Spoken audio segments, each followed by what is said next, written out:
Hey guys, tonight we're heading far, far back, somewhere between a dream and a museum exhibit, into the golden twilight of ancient Egypt. The Nile stretches out beside you like a ribbon of liquid bronze, catching the last sunbeams as papyrus reeds sway gently in the evening air. The heat is fading, and in the distance, you hear the low murmur of villagers closing shop, boatmen securing their ropes, and sandals brushing over sandstone. And then there it is, a soft rustle behind a crumbling pillar. You freeze. A pair of eyes, golden, unblinking, watches you. Out steps a cat, slim, silent, supremely unbothered by your presence. She walks like she owns the place, because, let's be honest, she probably does. So, before you get comfortable, take a moment to like the video and subscribe, but only if you genuinely enjoy what I do here. Drop your location and local time in the comments. I'm always amazed by how global this sleepy little corner of YouTube is. Now, dim the lights, maybe turn on a fan for that soft background hum, and let's ease into tonight's journey together. You trail the cat down a moonlit alley that snakes behind a temple. The air is heavy with incense and dust. A priest chants softly from somewhere within the sandstone walls, and the cat flicks her tail, deciding to let you follow her for now. In ancient Egypt, cats aren't just tolerated. They're revered, sometimes feared, and almost always better dressed than you. She weaves between baskets and half-rolled papyrus scrolls. Above you, faded hieroglyphs depict scenes of people offering fish to creatures just like her.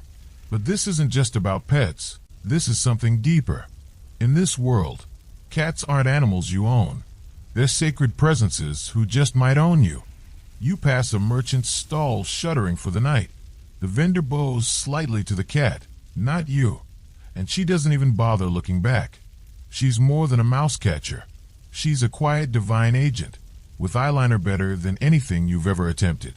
Back then, cats kept granaries mouse-free, but they also appeared in murals beside kings. That's the thing. These cats lived in both the dust and the divine. And somehow, someway, they seem to live forever.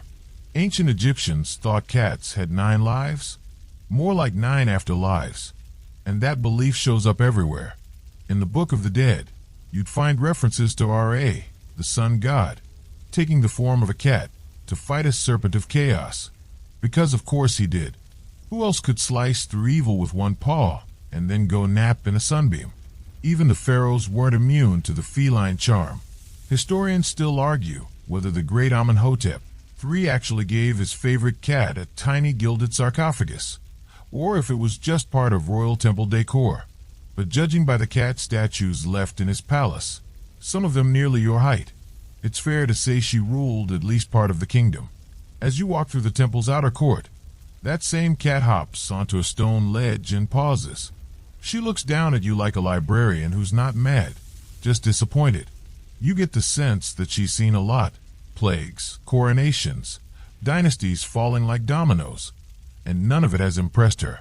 You're just the latest human trying to keep up. She leads you further in, past a row of Sphinx statues, their features worn soft by time. The air is cooler here. Still, you hear a soft chorus of frogs from a nearby canal, and above you, a crescent moon peeks out from behind a pillar. Somewhere far off, a baby cries, and a woman laughs gently in response. This is how it always was. Life and death, grain and granite, gods and kittens, woven together. The lines blur. Did people worship cats because they were mysterious and aloof? Or did cats become mysterious and aloof because they were worshipped? No one's entirely sure. What we do know is that by 2000 BCE, cats were appearing in tomb art as honored companions, not curled in laps like modern pets, but often sitting at the same level as their human counterparts, almost as equals.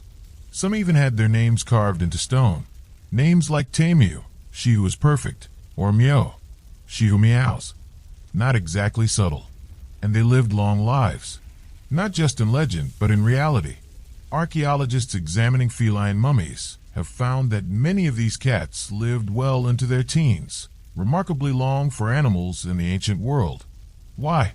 Likely a combination of better food, protected environments, and the sheer fact that no one dared mistreat a creature considered a living deity.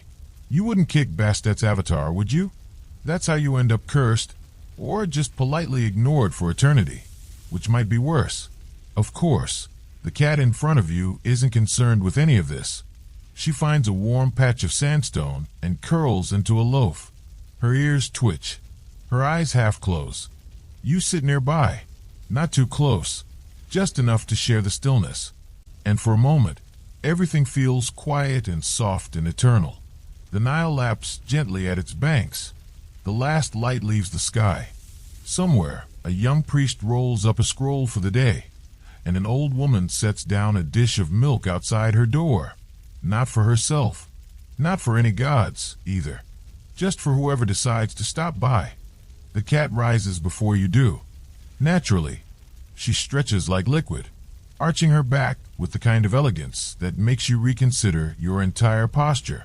Then, without waiting for applause, she saunters toward a side path leading away from the temple, toward the granaries. You follow her through the half-light, where moon and torch flame dance together on old mud brick walls. The scent shifts, less incense, more earth, grain, and the sharp edge of animal presence. Somewhere nearby, a donkey huffs and then immediately regrets the effort. You arrive at the granary district, one of the many quiet lifelines of the Egyptian world. These are not glamour spaces. They are dusty, stacked high with baskets of barley and emmer wheat, wrapped in reed mats and hope. But they are vital, the kind of place where civilizations either survive a flood or don't. And guess who's in charge of keeping it all from being nibbled into oblivion? That's right, cats. Not guards, not curses, just cats, with twitchy whiskers and attitudes like tiny supervisors who don't believe in performance reviews, only results. You spot one now, slinking between baskets, ears pricked, tail high. A grain sifter dozes on a low stool nearby, his head bobbing gently. The cat pauses at his feet, checks the area for rodent activity, and then sits. Duty completed, apparently. If you want overtime from a sacred animal, you'd better bring fish.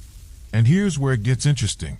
Ancient Egyptian records, yes, real ones on actual papyrus, mention cats in these storage areas not just as vermin hunters, but as appointed guardians. Think of it like an early pest control contract. Only the payment came in leftover stew and the occasional belly rub, when permitted. Historians still argue whether these working cats were part of organized temple assignments or simply strays that smartly settled where the food was. But either way, the result was the same. Grain stayed safe, cats stayed fed, and everyone acted like it was perfectly normal for a furry demigod to patrol your food supply. Your guide cat, let's call her Mio, just to flatter her, hops lightly up onto a pile of woven grain bins and surveys her kingdom. A flick of her ear is the only indication that she acknowledges the small party of kittens tumbling around one corner of the granary. One of them pounces on a loose bit of straw and immediately falls over in a majestic flop. You can almost hear Mio's inner sigh. You crouch near a sun-warmed wall, imagining what it must have been like during a Nile flood season. With the river rising, storage became everything.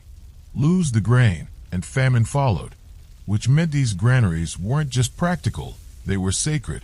Some were even watched over by minor gods of abundance, and nestled among the statues of cobras and stalks of wheat. Cats, always cats, painted into murals, scratched into floor tiles, cast in copper. It wasn't all reverence, though. There's a scrap of gossip buried in an administrative letter from the reign of Thutmose III, where a junior clerk complains that his neighbor's cat has taken to loafing inside the tax wheat, and none dare shoo it away. A real problem, but also an unshooable one, because even when cats were frustrating, they were still kind of divine. Mio hops down again and glides toward a half door. You follow, ducking under a timber lintel into a smaller side chamber. It's quieter here. A few half-shelled beans lie scattered on the floor. A rodent hole gapes darkly near one wall, but no movement. Not with this patrol around. There's something soothing about this rhythm, the stillness of it, the knowledge that somewhere in this quiet ecosystem, ancient lives were lived, meal by meal, mouse by mouse. A farmer's wife might have brought bread here, pausing to pour a little water into a dish for the cat. Maybe a tired worker muttered a quick prayer, not to Osiris or Ra, but to the cat keeping the mice at bay. Fringe theories even suggest cats were formally thanked in local harvest ceremonies. No one's dug up a cat-sized laurel crown yet, but hey, this is Egypt. Weirder things have happened, like the time they sent thousands of mummified cats as diplomatic gifts, but that's for later. For now, you rest against the cool stone. Mio curls up nearby, tucking her paws under in that classic loaf position that suggests full belly, like curiosity, and the ability to nap at will. Around you, the granary settles into silence, the kind of hush that only old buildings seem to know. No music, no murmurs, just the soft tick of beetles in the rafters and the deep, slow breathing of history itself. You feel it too, don't you? That sense that even in the most mundane corners of the ancient world, life was complicated, funny, sacred, and sometimes fuzzy. These cats didn't just live long because of good luck. They lived long because they were valued, sheltered, respected, and probably just stubborn enough to outlive their critics. Outside the Nile sighs. Somewhere, a priest lights another oil lamp. And Mio, she dreams of fish, power, and naps. In that order. By now, you've grown accustomed to the slow, feline rhythm of ancient Egypt.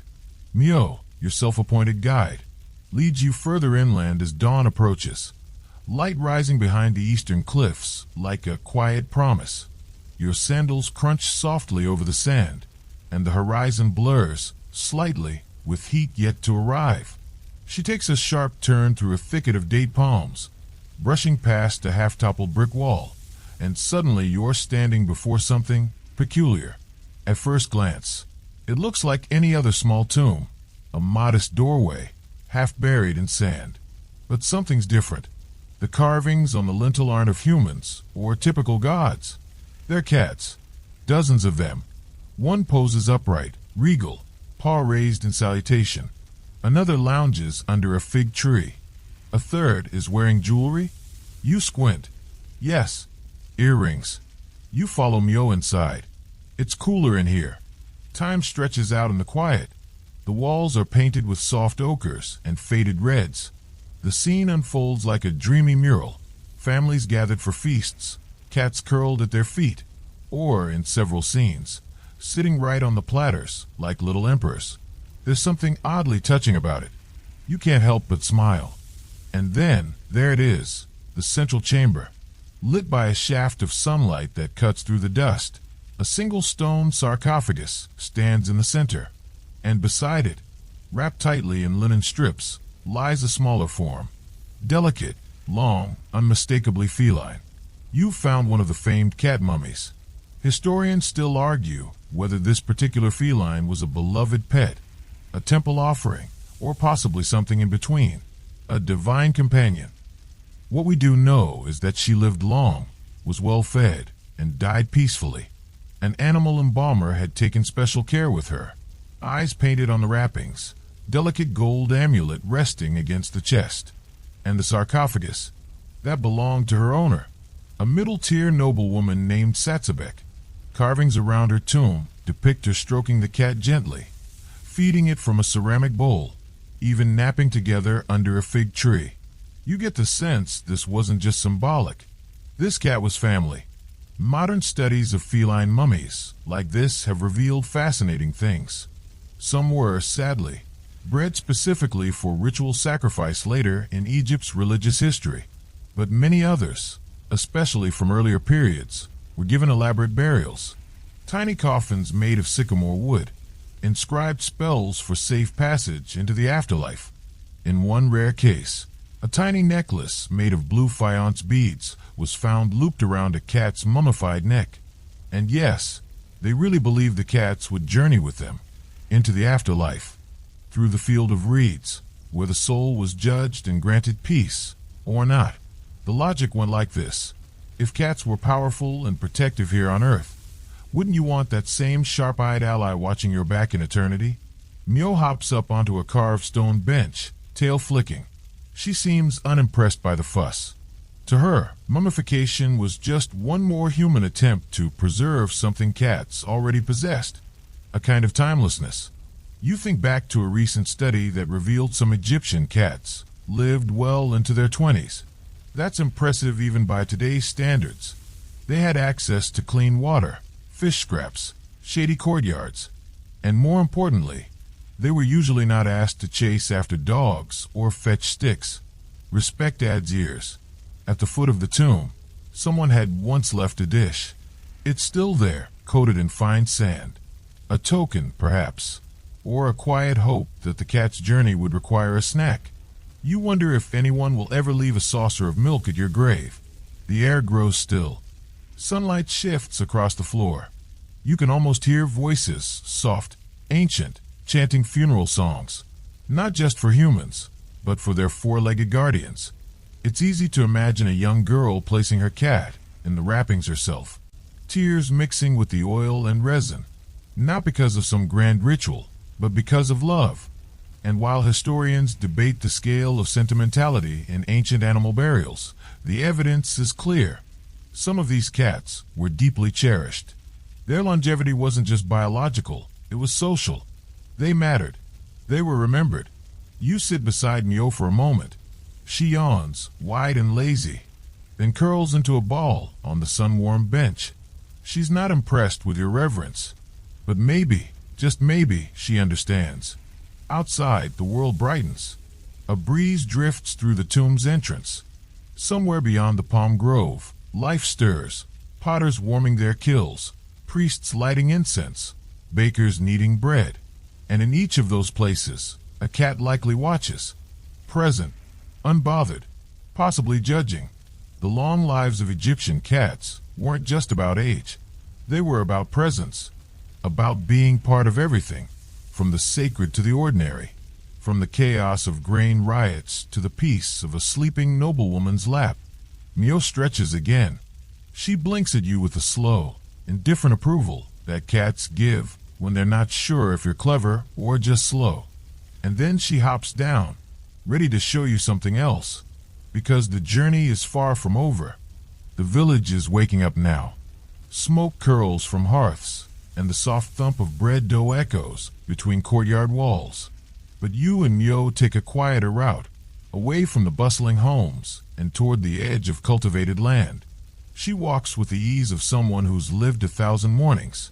You try not to trip on loose stones.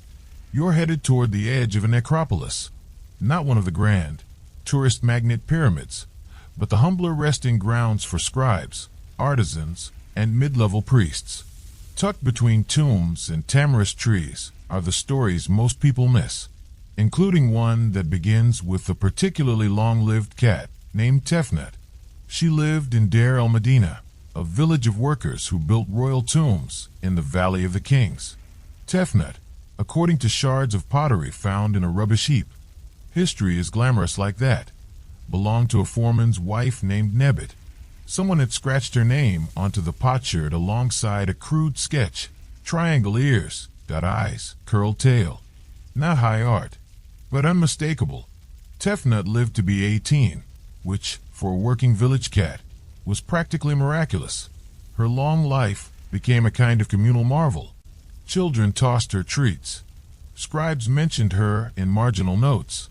And when she finally passed, Nebet requested a burial with the same ritual flourishes reserved for humans.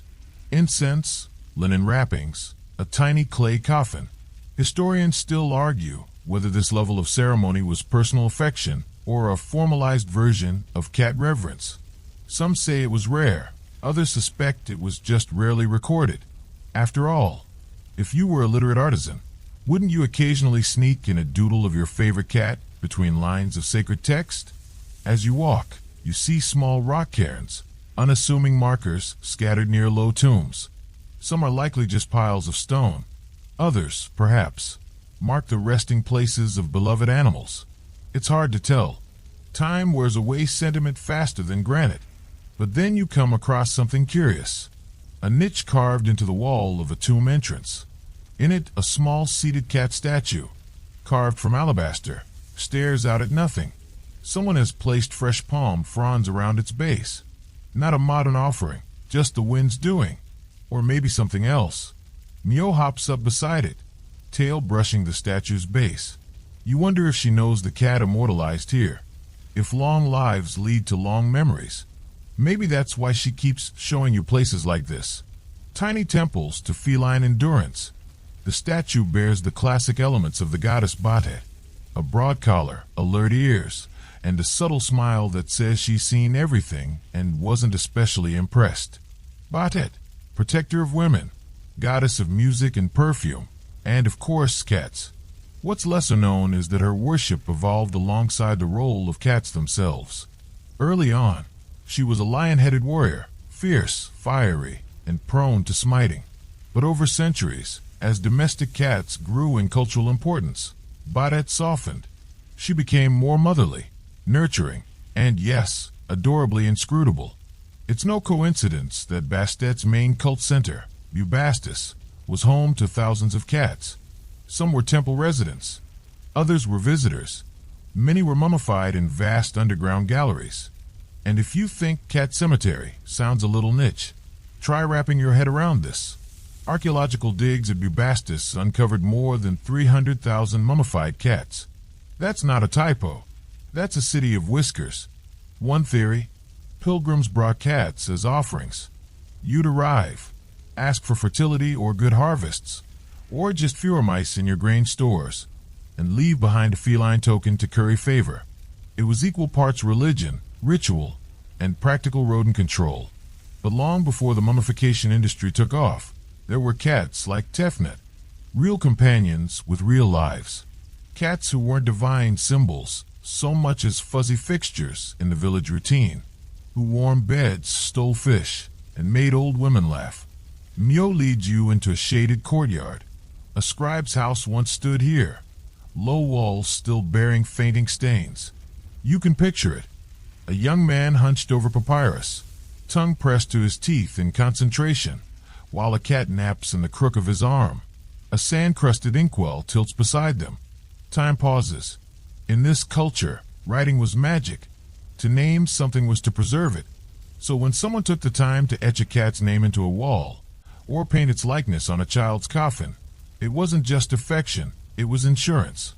A hope that the memory would outlast the flesh, that long lives wouldn't end at death. You sit down on a warm patch of stone. Mio settles beside you, stretching one paw dramatically and sighing through her nose. Her ears flick lazily, tuned to frequencies you can't hear. The air smells faintly of dust and jasmine. There's something deeply peaceful about this moment. The way the ancient world bleeds into the present. The way love, quiet, unassuming, etched itself into daily life and ritual alike. Not with monuments or wars, but with gentle hands offering fish scraps, or carving little names into soft limestone. Tefnet, Mio, Bastet. The names stack like pebbles on a cairn. The breeze stirs again. A few palm fronds fall, landing softly beside the cat statue. Mio gives you a look that says, "That's enough sentimentality. Time to move." And you rise, brushing sand from your knees, following her once again into the slow rhythm of a world where cats didn't just live. They lingered, watching, napping, remembering. You and Mio move north now, following a worn footpath that winds along the edge of a shallow canal. The reeds whisper to one another in the breeze, and somewhere out of sight, a donkey brays in protest, probably over breakfast. The air is warming up, the scent of sun-baked mud and faded lotus flowers curling around you like incense. You're headed toward one of the lesser-known wonders of Egypt, a cat house. Not like the modern kind, but a temple annex where temple cats actually lived, lounged, and occasionally received visitors. The place is halfway crumbled now. The stone threshold is cracked, and vines have claimed the outer columns. But the carvings on the lintel still hold up, delicate images of cats licking their paws, pouncing on unseen prey, or simply staring forward, their expressions unreadable. Typical. Inside, it's cool and dim. The space feels more like a sanctuary than a shrine. You step carefully, avoiding what was likely once a shallow offering basin. The floor is smooth from centuries of paws and sandals passing over it. This particular annex belonged to a temple dedicated to Mut, a goddess often overshadowed by Bastet, but just as fierce. Mut's name means mother in the most cosmic sense. She embodied the maternal protector, often depicted with wings spread wide. But here, in this quiet room, her symbol was something different. A reclining cat with a lotus tucked behind one ear. Historians still debate why Mut had feline associations in certain towns and not others. Some believe it reflected local legends. Others think it was simply a result of feline migration. Yes, cat migration. Turns out, when you have a society that treats cats like royalty, they tend to move between temples like fuzzy little diplomats. In fact, inscriptions found in a nearby scribal archive describe cats being exchanged between temple communities as omens, as gifts, and, yes, as negotiators. One letter from a priest in Wazit to another in Tanis simply reads, "The black one arrived safely. She has eaten well and chosen her own seat. The omens are good. You can't make this stuff up." Mio perches on a broken column and begins licking her shoulder with the seriousness of a surgeon. You glance around, imagining what this place once looked like. Low cushions, bowls of water, acolytes moving silently, brushing sand from fur, maybe humming gentle hymns as they went. A calm unlike anything outside its walls. And the cats? They weren't just lounging. Some were trained in a way. Or at least, they were given routines. A few temple murals show cats guarding scroll rooms, though it's unclear whether they were meant to protect the papyri or just keep the mice from nibbling sacred texts. Both are important. There are also scattered records of cats being present during healing rituals. Not as medicine, exactly, but as calming presences. Their purring, in fact, was said to mimic the sound of the goddess's breath, steady, rhythmic, soothing. Even now, studies suggest cat purring vibrates at frequencies that promote healing in bones and tissue. The ancient Egyptians didn't know the science, but they definitely knew the vibe. In one section of the wall, a particularly detailed carving shows a cat curled up at the foot of a healer's mat. A patient lies nearby, eyes closed, a faint smile on their face. Whether this actually happened or was symbolic doesn't really matter. It's the feeling that counts. You sit down in the corner, where light spills in through a high slit in the wall. Dust dances in the beam, and for a moment, you could be anywhere or anywhen. The past hums quietly, warm and golden. There's something remarkable about the way cats were woven into so many layers of Egyptian life. They weren't just pets or symbols. They were constants. Whether you were a pharaoh or a papyrus maker, odds are there was a cat in your story, likely judging you, maybe saving your grain supply, and perhaps because they showed such elegant indifference to status, they became perfect icons of divine balance, aloof yet affectionate, watchful but never worshipful. They lived alongside gods, yes, but also alongside laundry lines and fishmongers and dusty scribes who couldn't afford ink spills. Mio jumps down beside you and stretches luxuriously. She noses a corner of the wall where the stone has chipped away to reveal a narrow shelf. Sitting there, perfectly centered, is a small figurine. Bronze, tarnished, and unmistakably feline. A gift, maybe, or a forgotten relic. You don't touch it. You just watch. Mio watches too. The wind picks up again. You hear the rustle of papyrus plants swaying along the canal. A whisper of sound. Not quite language, not quite music, just memory. And somewhere in this temple's long past, someone else must have sat here. Maybe a tired healer. Maybe a junior priest on sweeping duty. Maybe just someone hiding from the midday sun. They would have had a cat at their feet too, most likely, or on their lap, or stealing their lunch.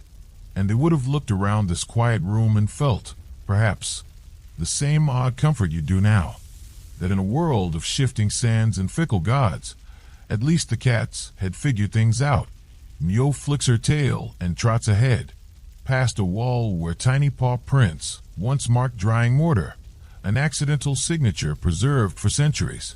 You follow her, not because you know where you're going, but because she seems to. That's how it always is with cats. You think you're in charge, until you're not. The road you follow next isn't even a road anymore, just a faint suggestion of one, worn into the earth by countless sandaled feet and silent paws. Mio leads you past a low ridge, where the desert buckles slightly, like a sleeping creature beneath a linen sheet. Beyond it lies something unexpected, a cluster of ruined homes, barely held together by stubborn walls and the weight of their own memory. You're entering what was once a cat mummification workshop. Yes, you heard that right. In the later dynasties, especially during the 26th, around 600 BCE, cats had become big business. So big, in fact, that they were being bred and prepared specifically for ritual mummification. If this sounds a little grim, it's only because you're picturing it with modern eyes. To the ancient Egyptians, it was a holy economy. The offering of a mummified cat was an act of devotion, one that could bridge the earthly and divine. Still, it raises questions. Historians still debate whether the Egyptians believed the soul of the cat entered the afterlife, or whether it acted as a sort of spiritual courier, carrying prayers to Bastet and the other gods. Either way, the practice was extensive.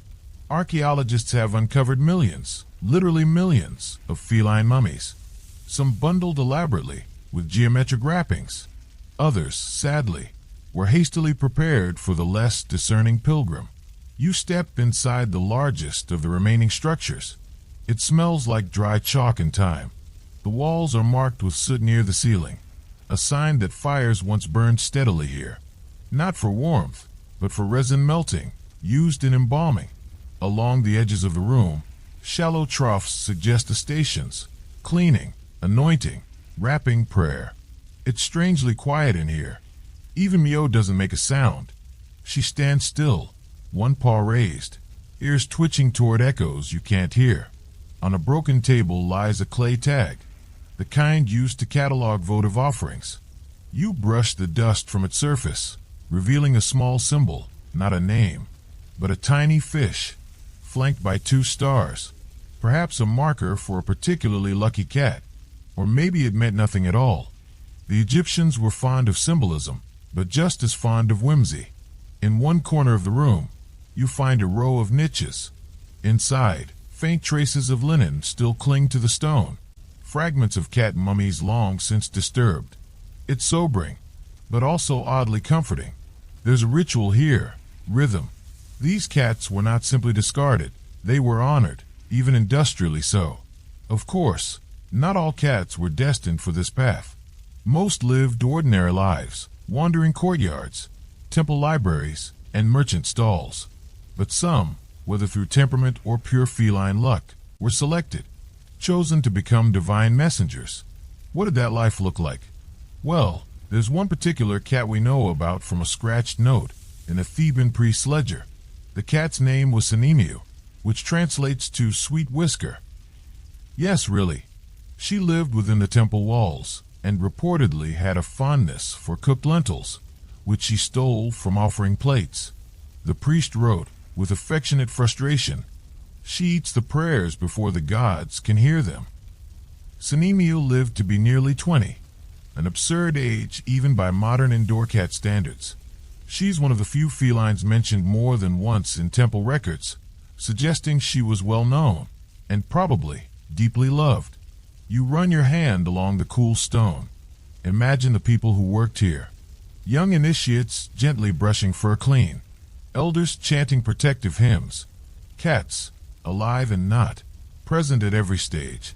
And in this moment, with the heat pressing against your shoulders and the whisper of ancient rituals curling around you, you understand something important. The Egyptians didn't just revere cats because they were useful. They revered them because cats seemed to know something humans had forgotten: how to move with purpose, how to wait, how to bask in sunbeams without apology. Mio brushes against your leg, her eyes catching a shaft of light and glowing gold for a heartbeat. She turns, and with the quiet confidence of a creature who's seen empires rise and fall, she strolls back out into the sun. You follow, of course. Outside, the wind picks up tiny grains of sand and carries them like ancient whispers. You pause at the edge of the workshop, looking back one last time. There's no grandeur here, no towering obelisks or golden sarcophagi, just stone, dust, and echoes. But somehow, this place feels more sacred than any temple. Maybe because it's humble. Maybe because it reminds you that even the divine needs caretaking. As you walk away, you spot something half buried in the sand. A small amulet, shaped like a cat with an arched back, probably lost centuries ago by a careless traveler or a mourning priest. You leave it where it lies. Some things are meant to stay part of the earth. Mio leads you on, and as the sun begins its slow climb toward midday, you can't help but feel the journey shifting. You're not just learning about the long lives of Egyptian cats. You're beginning to understand what made them so enduring. They weren't just admired. They were trusted. Trusted to guard the grain, to calm the sick, to protect the soul, and maybe, just maybe, to guide you through time itself. Mio is walking with a certain swagger now. It's the gait of a cat who knows she's heading somewhere important. And you're just lucky to be invited. The sun is high but kind, filtered through a faint layer of desert haze that turns everything to soft amber. You follow her down a series of well-worn stone steps that descend into shadow. You're entering a tomb, but not the flashy kind. This isn't the lavish resting place of a pharaoh with 200 attendants and a golden toothbrush. No, this tomb is for someone more humble, though no less adored, a noble woman named Tayet, and her most loyal companion, an aging tabby named Nebet. Tayet lived during the New Kingdom, around 1300 BCE, when the power of Egypt was booming. Temples gleamed with fresh paint, and fashion involved an uncomfortable number of elaborate wigs. She was a mid-ranking official's wife, which meant she had both status and time. Two things that, combined, tend to result in people getting very attached to their pets. Tayet didn't just love Nebet, she immortalized her. Literally, you step into the tomb chamber, ducking slightly as the ceiling dips. The air smells faintly of minerals and old linen. Faint carvings line the walls, some worn smooth, others surprisingly vivid. Scenes of Tayet's life are painted in ochre and lapis, pouring wine, playing senate, watching over scribes, scolding servants.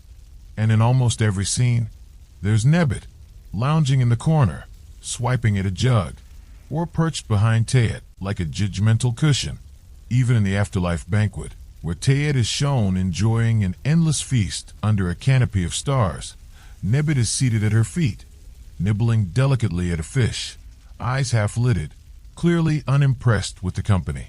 Historians still argue whether including animals in tomb art implied their presence in the afterlife or was simply a nostalgic touch. But here, there's no ambiguity. Nebet was more than a pet.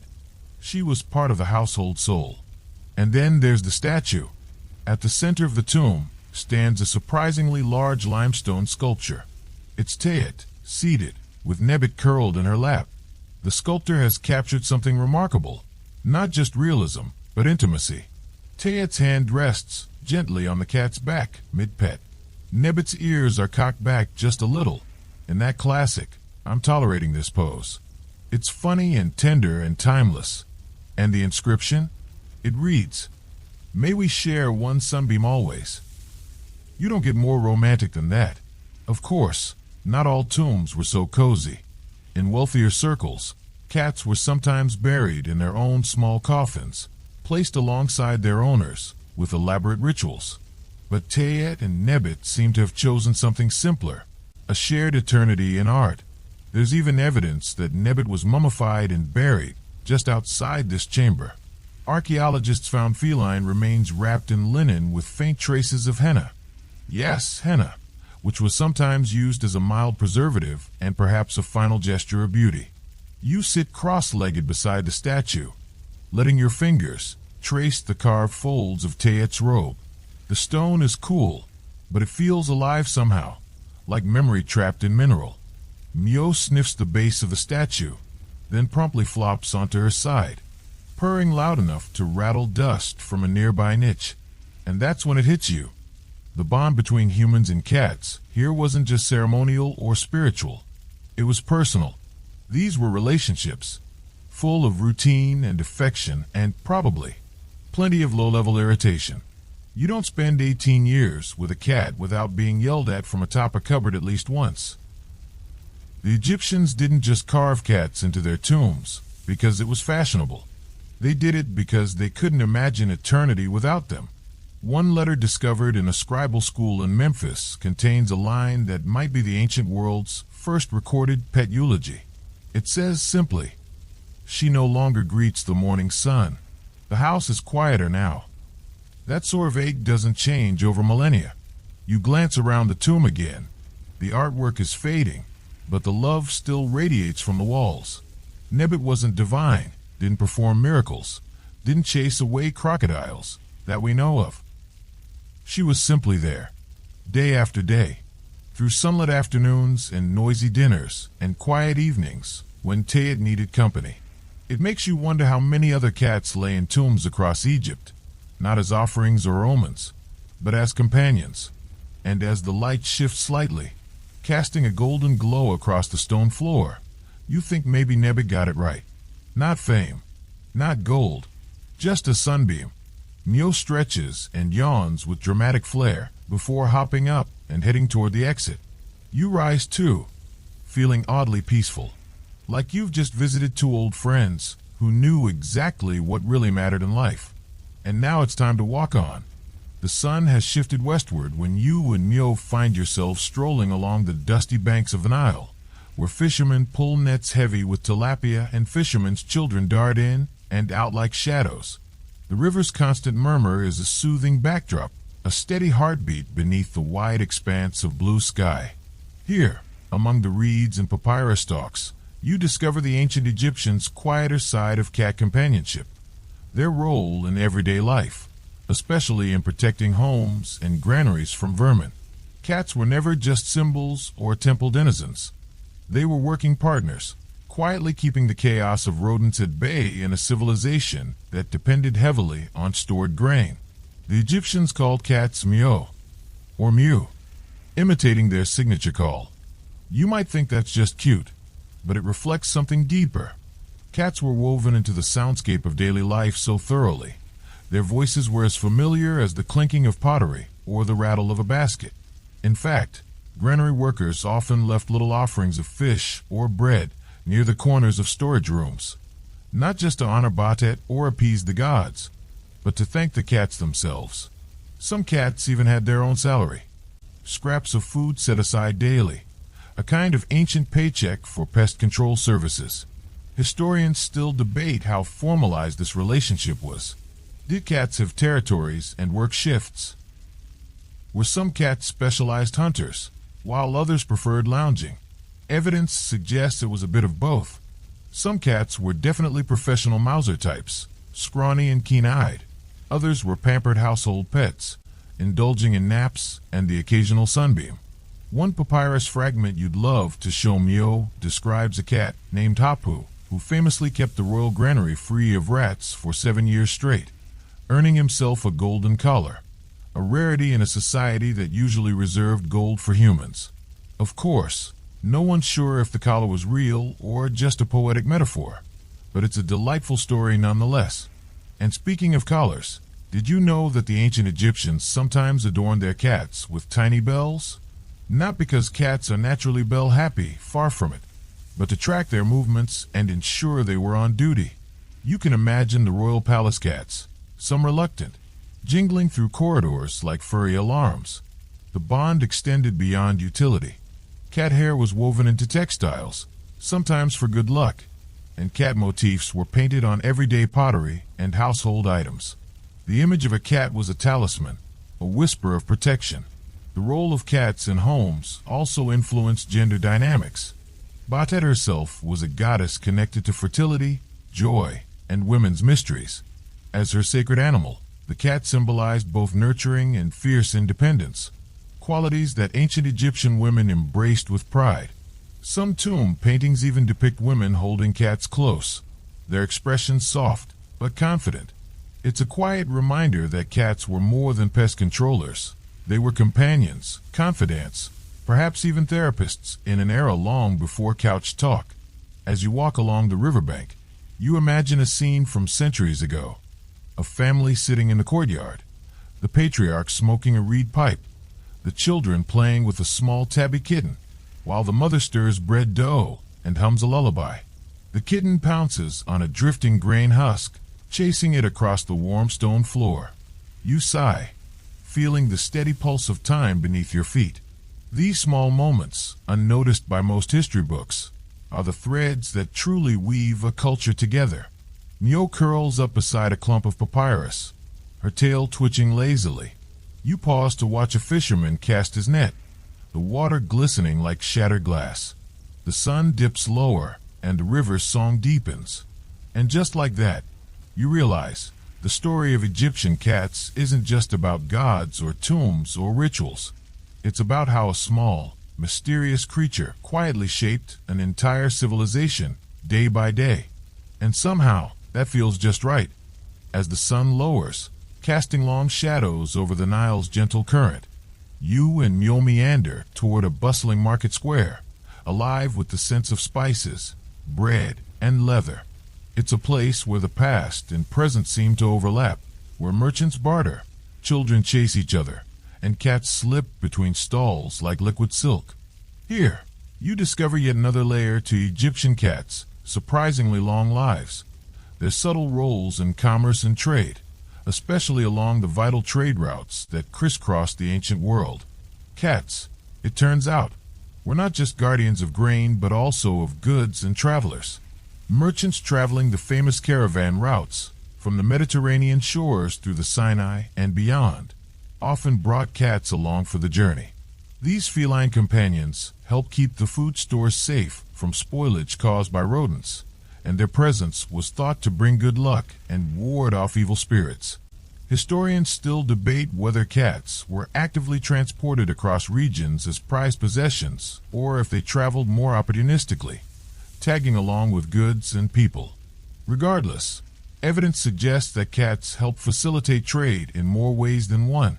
For example, in excavations along the ancient port city of Berenik on Egypt's Red Sea coast, archaeologists have found mummified cats buried with sailors, hinting at the strong bonds formed during long voyages.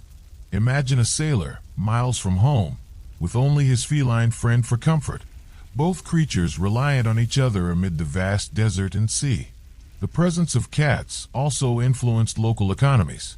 In some areas, cats were traded or gifted as valuable commodities, appreciated for their skill in pest control and their symbolic significance.